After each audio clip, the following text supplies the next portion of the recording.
السلام علیکم۔ زندگی میں جب بھی گرتے گرتے سنبھل جاؤ، سمجھ لینا تمہاری دعاؤں نے تمہیں تھام رکھا ہے۔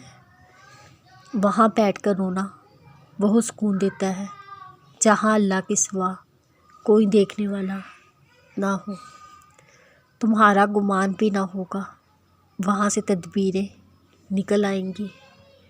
جب اللہ ساتھ ہو، زندگی کے اندھیرے راستوں سے گھبرایا نہیں کرتے۔ تمہیں کیوں لگتا ہے کہ وہ تمہیں بے یار و مددگار چھوڑ دے گا؟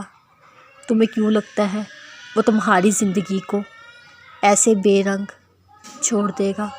دیکھنا بہت جلد اللہ تمہارے لیے آسانیاں پیدا کرے گا۔ دیکھنا اللہ تمہاری زندگی میں خوشیوں کے رنگ بھر دے گا۔ کچھ جنگیں یقین کی ہوتی ہیں، اگر درد کی لہر سے ٹکرا بھی جاؤ تب بھی صبر کا پلڑا بھاری رکھنا۔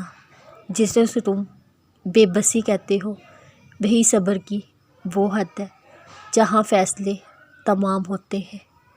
کیا پتہ تمہیں آج ہی حساب کتاب کے بعد سرخرو کر دیا جائے، عرش پر تمہاری فتح کی تیاری کی جا رہی ہو۔ کیا پتہ جسے تم مستقل شکست سمجھ رہے ہو وہ جیت کی پہلی منزل ہو۔ کیا پتہ تمہاری مستقل دعائیں اسے تمہاری تقدیر بدلنے پر راضی کر دیں۔ وہ دعاؤں کا رخ قبولیت کی طرف موڑ ہے۔ جب اس نے قرآن میں کہہ دیا، مجھے پکارو میں تمہاری دعا قبول کرنے والا ہوں، تو بس یہ جنگ تو یقین کی ہے، اور وہ اپنے بندوں پر بہت مہربان ہے۔ آپ تو ابھی سے ہمت ہار کے انشاءاللہ ابھی تو وہ مقام آنا ہے جہاں اللہ نے آپ کو آپ کی مانگی ہوئی ہر چیز سے نواز دینا ہے۔